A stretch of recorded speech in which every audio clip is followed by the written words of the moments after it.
So, hello everyone, and thanks for having me. I'm very, very happy to be here with you. It's my first time in Scotland, in Edinburgh, so I'll try to tell you about all about the Django project websites. But to be more precise, I want to tell you all I know about the Django project websites. This is the current aspect of the homepage of the Django project website. You may think that it's the same as in the past year, but I can assure you that a lot of people are helping to maintain and adding new features every time. Like the dark mode of the team that added by Sarah, and with other accessibility improvements. I'm helping maintaining myself the website, so I want to tell you about all I know about this website, but first I say something about myself too. So I'm Paolo Melchiorre, I'm the CTO of 20Tab, a Pythonic software company based in Italy, and I'm a contributor of the project and DSF member. I'm Django Girls coach and also organizer. I'm one of the co-organizers of PyCon Italia that have just happened last week in Florence. And since last month, I'm the organizer of a local Python group in Pescara, the city where I come from, in Italy. And I took this picture in DjangoCon US in San Diego.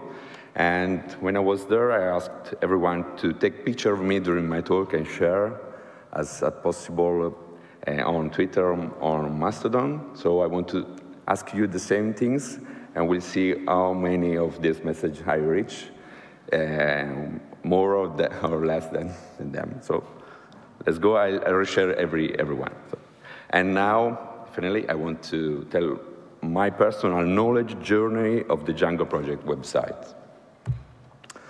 The first section of the Django website that I ever visited is the download section. I took this picture a long time ago. It was 2007 in Naples. I was at the Plon conference.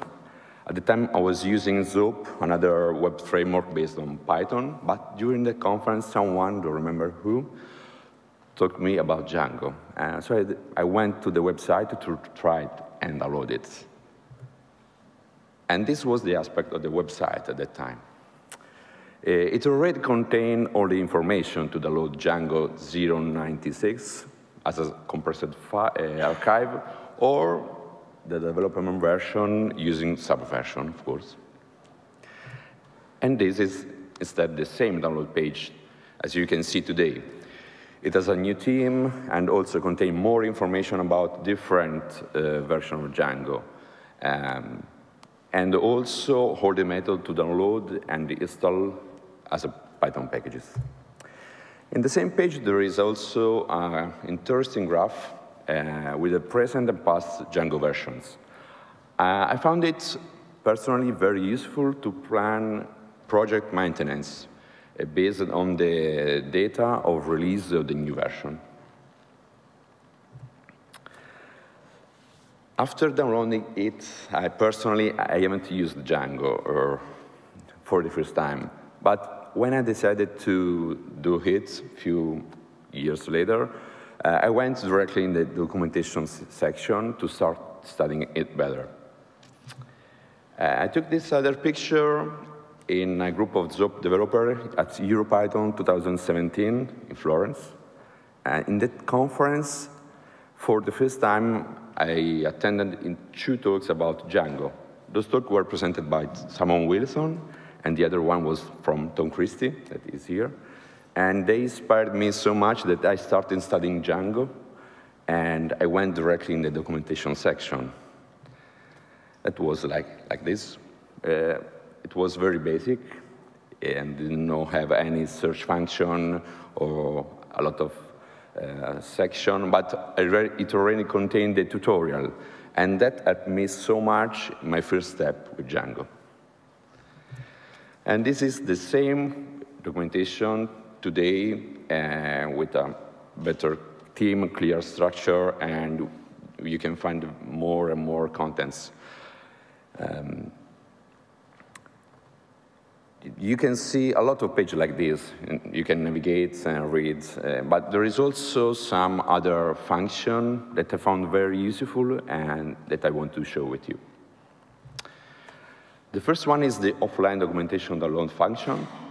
Thanks to Read the Docs, you are able to download a version of the documentation in different type of and different formats.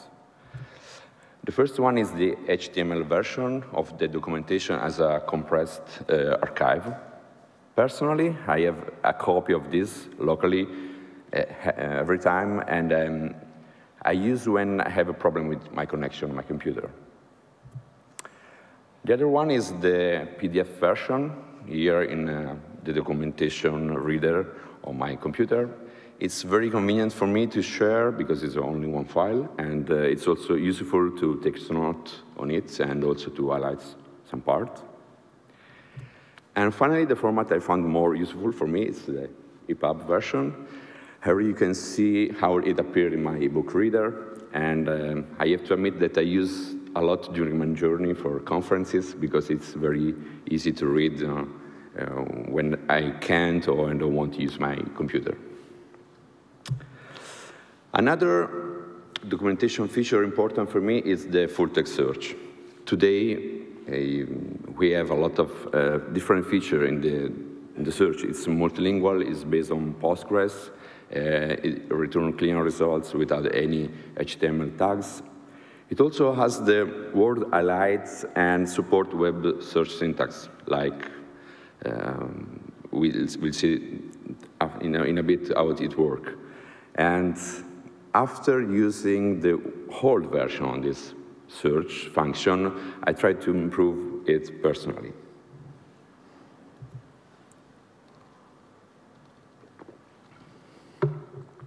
This is a photo of the Django sprint that I organized at EuroPython 2017 in Rimini.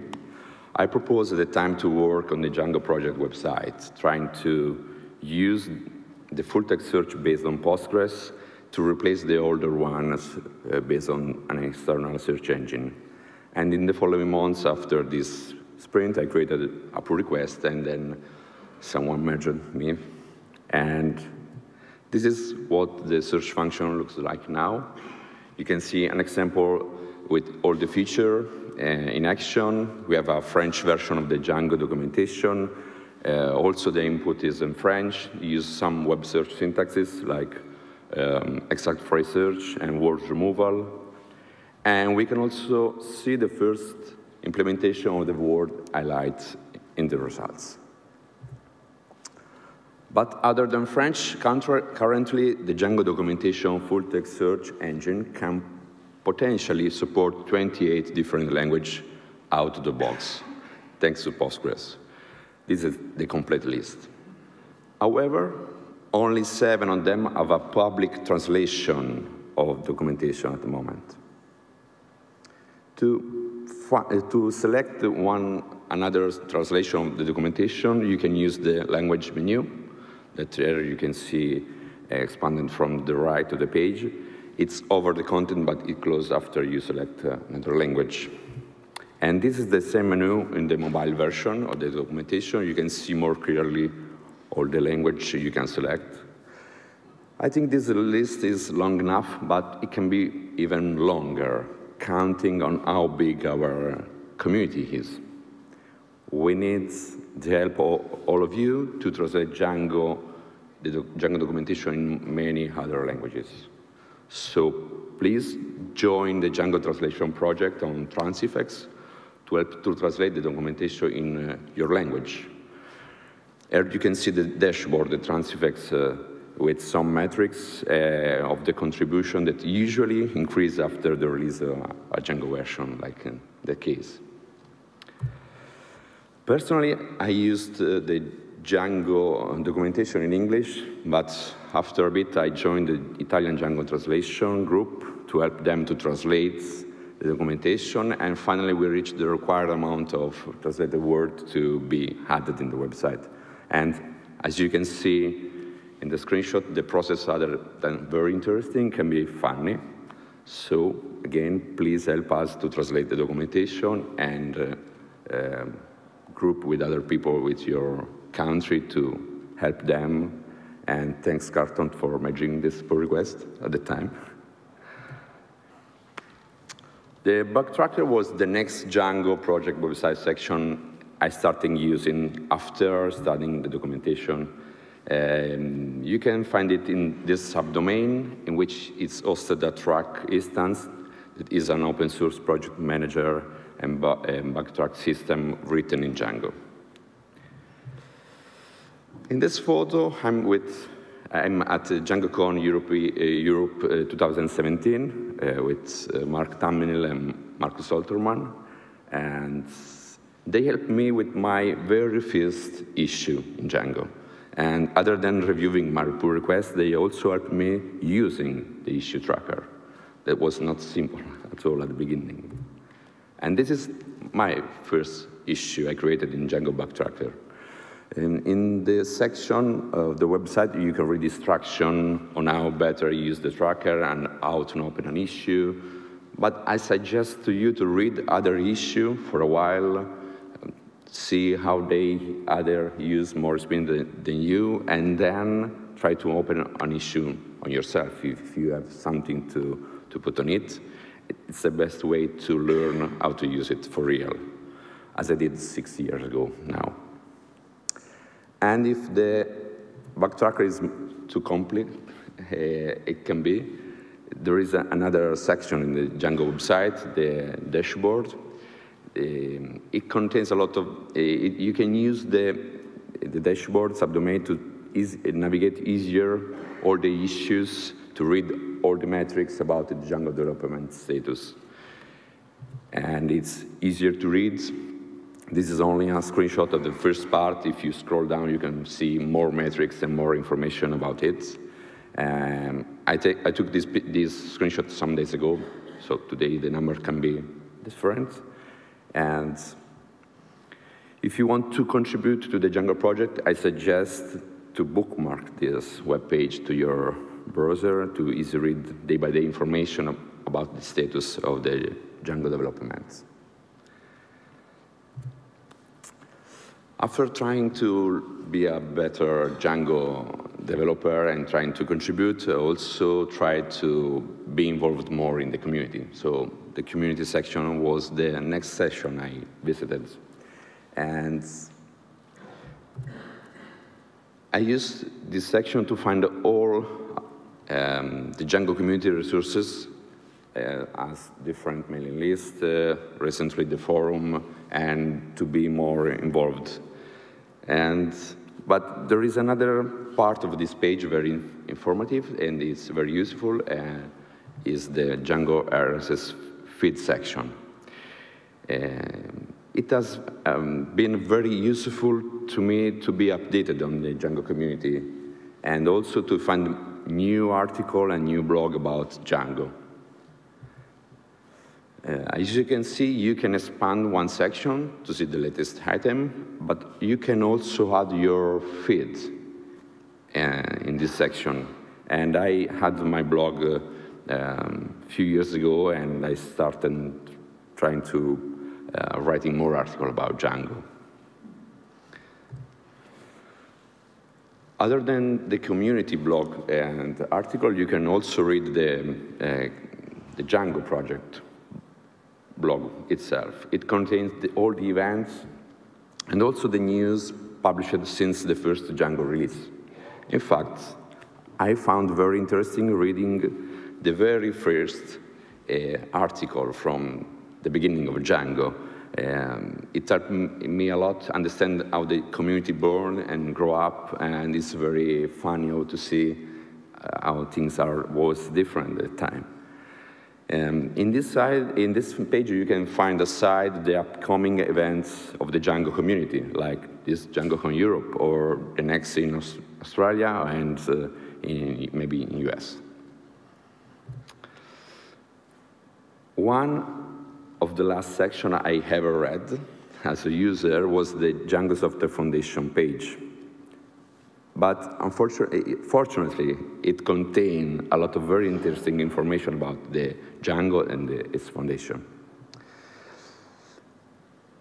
I found this page late in my career of contributor, but I learned more about the foundation, its goal, and also I found the list of the members of the DSF and the members of the board, and Also, a lot of things that are very, very interesting. But unfortunately, this section is not well organized, and it's a bit difficult to navigate on it.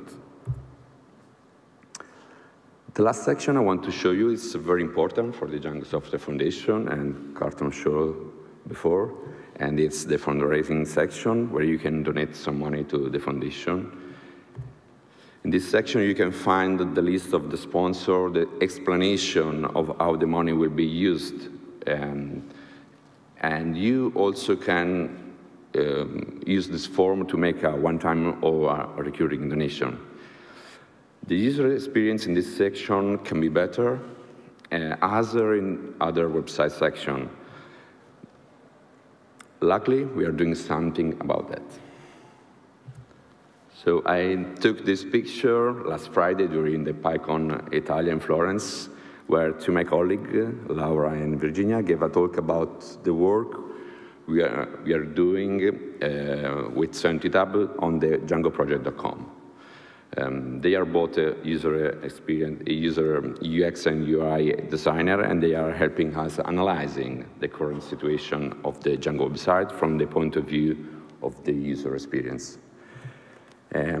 Because during the last DjangoCon US in San Diego, Carton will ask me, as a CTO of 20tab, if we could help the DSF to improve the user experience in the website.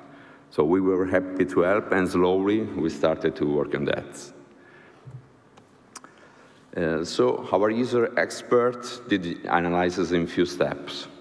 They individually browsed through the website, inside different boards using heuristic template. They pointed out details from the analysis.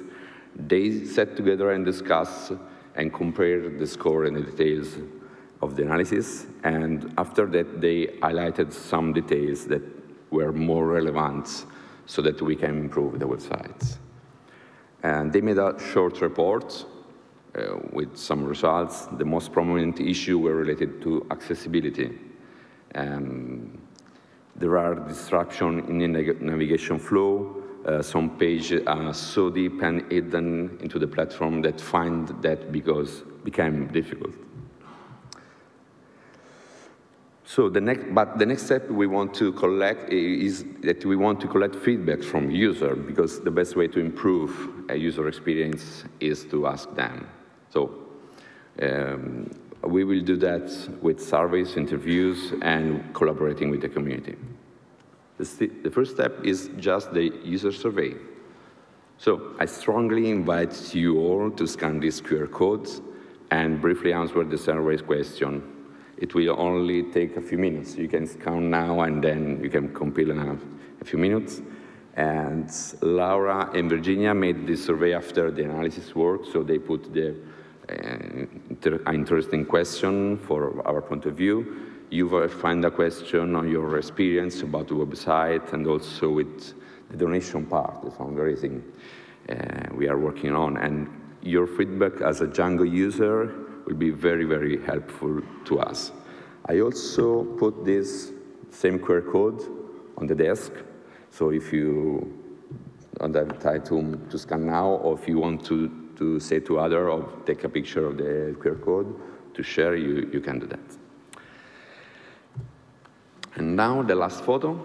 This is me with Chul and Sara at DjangoCon Europe 2022 in Porto. They are very, very active contributing in the Django project repository. The GitHub repository is the main point to contribute to the Django website to improve one of the sections I show you. I also started doing it, contributing on it on some points. And I invite you all to go there and start reading some issue. You can filter them using the tag. You can search the one you care more about. And you can also try to take charge in some of them and propose a pull request to fix some of these issues. Any help, any new help will be very, very appreciated. So I hope I've been able to tell you all I know about the Django project website. I am sure others know better other sections, and you can study more than me what inside the website and share with other people. So if you want, you can download and share this presentation because it's released with the Creative Commons license. And as 20tab, we share information about this work on the Django website, and you can find all this information on our website here. But if you want to find my personal contribution to Django, you can use my contacts and download this presentation using this QR code now. And I'll leave this slide so that others can scan the QR code, and thanks. Grazie.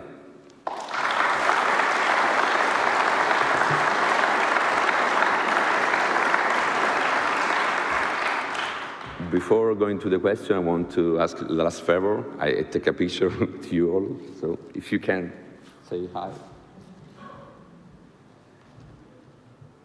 Hi. Thank you. Thank you again. Thank you very much, Paolo. Do we have anyone to question? You can just walk up to the mic. Any questions? Okay, you can find me also to speak together after a bit. Yep, that's great. Thank you very much, Paolo. Thank you.